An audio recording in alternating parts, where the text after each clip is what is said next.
Since the beginning of the year, especially entering August, various economic data has been released by mainland China. Coupled with many unexpected events, the situation is overwhelming. Signs indicate that the economy of Communist China is not only in decline, it's on the brink of collapse. The economic collapse of Communist China. Sharp decline in foreign trade exports and direct investment. According to the latest statistics released by the General Administration of Customs of China, total trade imports and exports in July fell by 13.6% year-on-year. Exports fell by 14.5%, and imports declined by 12.4%. This is the largest drop since February 2020. Exports to the US fell by 21%, and to the EU by 15%. The eagerly anticipated trade with Southeast Asia fell drastically by 17% and by 14% with Africa. At present, mainland China's domestic demand is extremely weak. Beijing urgently needs foreign trade to sustain the economy. July data indicates that foreign trade, one of the three main pillars of the mainland economy, is in a slump. The largest consumer markets are still in Europe and the US, not Southeast Asia, and definitely not Russia. Let's look at some data. In July, China's exports amounted to $281.7 billion, a sharp year-on-year decrease of 14.5%. This is the second consecutive month of double-digit negative growth, a rarity in history. Exports to the US saw an even larger decline, dropping a full 23 percentage points. Now, Mexico has overtaken the US's position as China's top trading partner. The Chinese economy has produced miracles over the past 40 years, and its biggest contributor has been foreign trade. If this engine stalls, both investment and consumption will be affected, resulting in a significant impact on the national economy. Mainland media Caixin reported in August that the latest statistical data indicates a sharp decline in foreign direct investment, FDI, in mainland China from the first quarter of 2022. This isn't just a sharp drop, it's a complete cessation. Due to concerns about overseas companies' supply chains and geopolitical tensions, by the end of June, mainland China's net FDI fell to its lowest quarterly level in over 2 decades. Preliminary data released by the State Administration of Foreign Exchange on August 4th showed that China's actual use of foreign capital was $4.9 billion. A year-on-year decrease of 87% and a quarter-on-quarter decrease of 76%. This is the lowest figure since this data series began in 1998. Real estate crash and financial system turmoil. The real estate industry, once regarded as a pillar by the CCP government, is now in turmoil. Following the debt default of the Evergrande Group, property developer Country Garden Holdings has suspended the trading of several domestic bonds, and its stock price has plummeted to an all-time low. Li Xiaoming, professor of management and international business at Old Dominion University, said, "Why has Country Garden fallen into such predicament? The reason is simple. They overexpanded and accumulated massive debts. Country Garden used to be China's largest real estate developer, known for its 4-5-6 model. Pre-sale of apartment units begins within 4 months after land acquisition. Cash flow achieves positive in the 5th month. Reinvest in the 6th month. This high turnover, high leverage, and high risk model allowed Country Garden to rapidly capture a significant market share, especially in 3rd and 4th tier cities and rural areas. However, this model also saddled Country Garden with substantial debts. As of June 2023, its total liabilities reach 1.2 trillion yuan, of which more than 200 billion yuan are in US dollar bonds." Data from China's real estate consultancy CRIC shows that over the past month, the performance of China's embattled real estate developers has been weak. The sales of the top 100 developers in July dropped by 33.1% to RMB 350.4 billion, 48.4 billion USD. In a report dated August 8th, JP Morgan stated that the current crisis is incomparable to the one Evergrande Group faced in 2021. Since then, 40% of the market has already defaulted. What's even more alarming is that amidst the turmoil surrounding Country Garden, China's largest asset management company, Zhongzhi Enterprise Group, has been rocked by sudden financial disruptions. The Zhongzhi conglomerate consists of 4 asset management firms: Hongtong Wealth, Xinhu Wealth, Tong Wealth Investment, and Kaohsiung Wealth. Currently, there's no available online information about these entities. However, from the accounts of affected depositors and the company's apology letters, it's evident that they have encountered significant financial troubles. The scales of these asset management firms are as follows: Hongtong Wealth at RMB 1.5 trillion, Xinhu Wealth at RMB 1.3 trillion, Tong Wealth at RMB 700 billion, and Kaohsiung Wealth at RMB 100 billion, amounting to a combined total of RMB 3.6 trillion. If the entire Zhongzhi conglomerate collapses, the breadth and depth of the fallout would be unimaginable, potentially dragging down the entire asset management sector in the latter half of this year. Currently, the Zhongzhi fallout has triggered a suspension of redemptions by Zhongrong Trust. It is understood that the scale of Zhongrong Trust currently exceeds RMB 600 billion, and several mainland Chinese listed companies have already felt the repercussions. On the evening of August 11th, companies such as KBC Core, Nicity Property Service, and Xianheng International sequentially released announcements about Zhongrong Trust's default. Surprisingly, as recently as July this year, firms like Anli Material Tech and King 4 Energy Group still made investments in Zhongrong Trust's financial products. Leaked internal recordings from the company have confirmed the veracity of the trust's overdue payments. Additionally, let's examine the detailed data on municipal debt and urban investment bonds across China's provinces.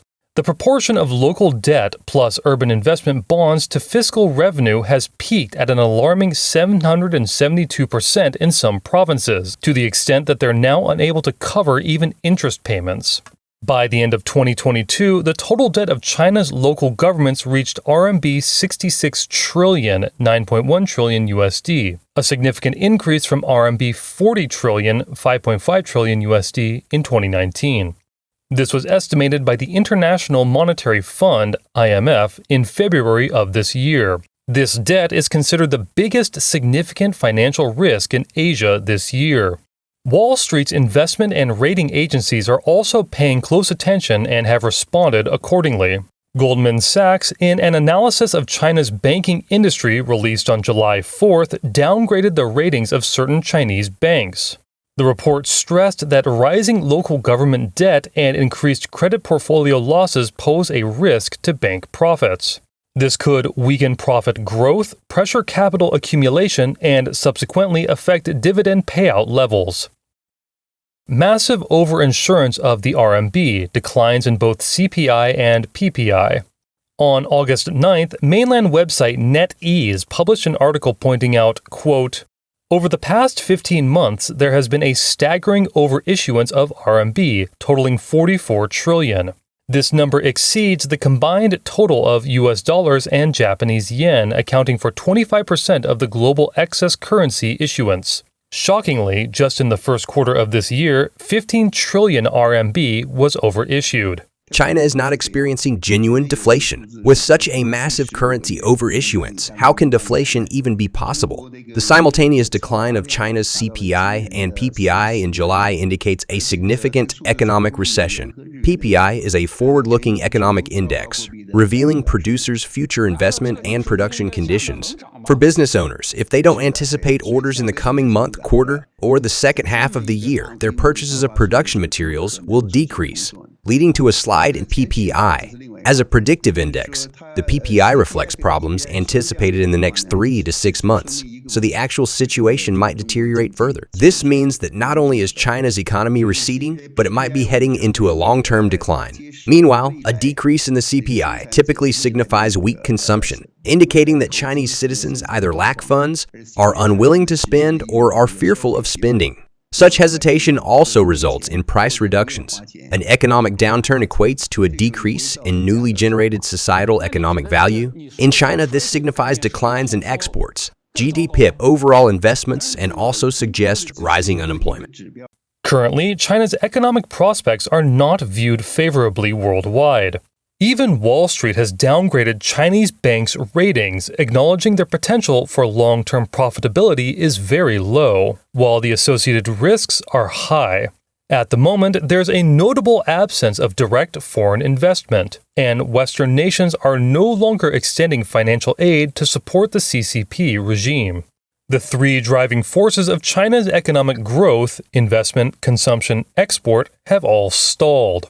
Combined with the U.S. government's latest restrictions on high-tech investments in China, the CCP faces comprehensive international challenges spanning economic, technological, strategic, and geopolitical arenas. Thus, this severe economic downturn in China could potentially persist for an extended period. Causes and consequences of the economic collapse. It's well known that China's economy started its growth journey in the 1980s, following in the footsteps of Japan's economic development model, primarily driven by foreign trade exports. This has been the core among the three main engines driving China's economic growth: investment, consumption, export.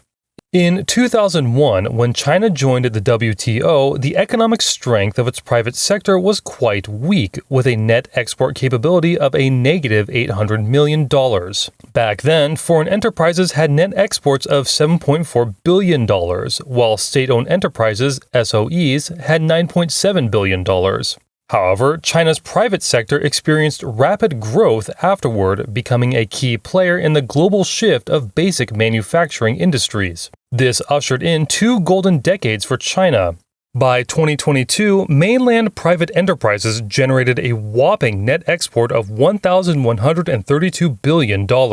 Foreign enterprises had $170.3 billion, still playing a vital role in export earnings. In contrast, SOEs reported a negative $447.6 billion. Today, SOEs primarily monopolize imports of various commodities, reselling them to private enterprises and profiting from the margins. In reality, SOEs no longer have significant export capabilities. In other words, private enterprises are now the mainstay of China's foreign trade and export earnings.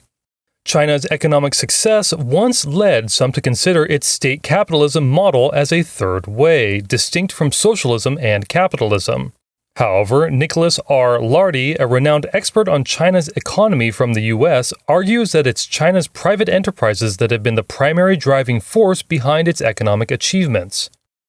And also of its exports, I think you demonstrate as well. Yes. Not so long ago, state companies produced about 2/3 of China's exports. Today, they're down to about 10%, and private firms have become the major driver of China's export engine. After Xi Jinping came to power, his aggressive policies of, quote, expansion abroad and regression at home, including the so-called, quote, state advances private enterprises recede in the economic realm, sought to reinvigorate state-owned enterprises, replacing private ones. This, coupled with China's assertive wolf warrior diplomacy, has intensified U.S.-China tensions, transforming trade disputes into comprehensive confrontations. The Chinese Communist Party now faces a multifaceted containment led by the U.S. in areas of the economy, technology, strategy, and geopolitics.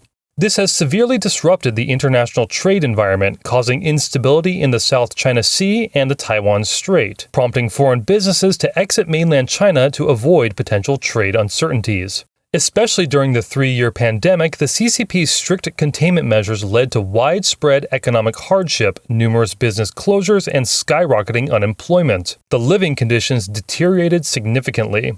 The most vulnerable in society faced not just a decline in living standards, but a direct existential crisis.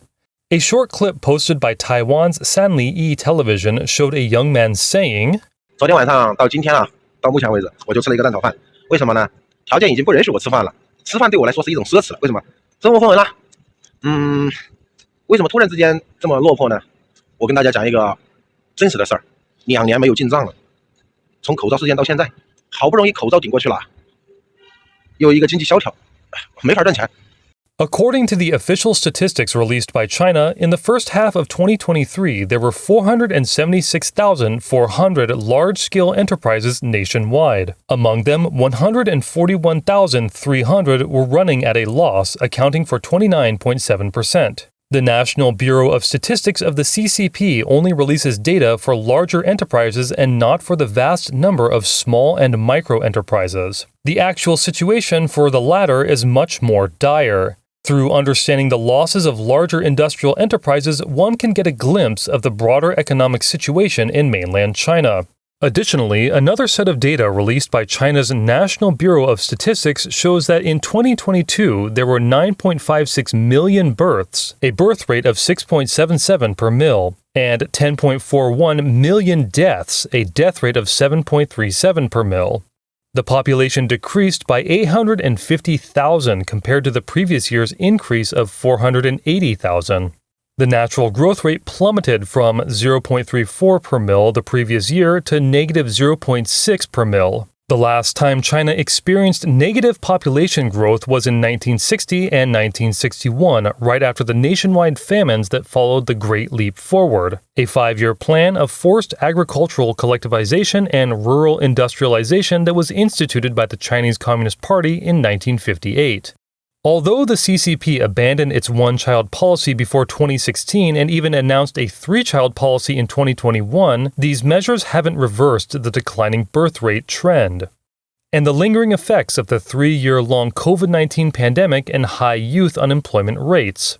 According to Reuters, in 2022, searches for baby strollers on Baidu, the Chinese search engine, dropped by 41% compared to 2018, and searches for baby bottles decreased by 1/3. In contrast, searches for retirement homes surged 8-fold. For China, the world's second-largest economy, the aging population and the decreasing workforce have serious implications. Labor shortages mean reduced government revenues, and the pension system will become increasingly burdened. Demographer Yi Fuxian warns, quote, "Without a social welfare network and family support, the pension crisis will escalate into a humanitarian disaster." CCP's countermeasures, tightening control, and expansion of authoritarianism. In the face of internal and external challenges, instead of, quote, "care for the people, rest and recover," the Chinese government is, quote, "intensifying control and expanding its authoritarian reach," recklessly advancing on a regressive path. Domestically, while attempting to pacify private enterprises and stimulate public consumption, they are intensifying surveillance and stability maintenance measures, suppressing dissent, and governing through police force. Internationally, they maintain confrontation with the United States, always prepared to initiate a war in the Taiwan Strait to divert domestic conflicts and shift economic crises. Heavy rains in Beijing. To prevent flooding, the CCP instructed several areas around Beijing to release floodwaters, leading to countless deaths in Zhuozhou, Hebei. Fearing public unrest, the CCP deployed a large number of troops and armed police to Zhuozhou. I am from the Republic of China Navy. Your actions have seriously disrupted the stability and security of the Taiwan Strait, intentionally causing trouble and increasing security and misjudgment risks. Please leave immediately. In fact, unchecked power is at the heart of all of China's current problems. As an authoritarian government, the CCP's power is not derived from democratic elections but seized by force. From the evident signs currently emerging, the only excuse the CCP has used to justify its legitimacy, quote, economic development, no longer holds. Its already shaky foundation is rapidly eroding. China's equivalent of the Lehman Brothers moment has arrived.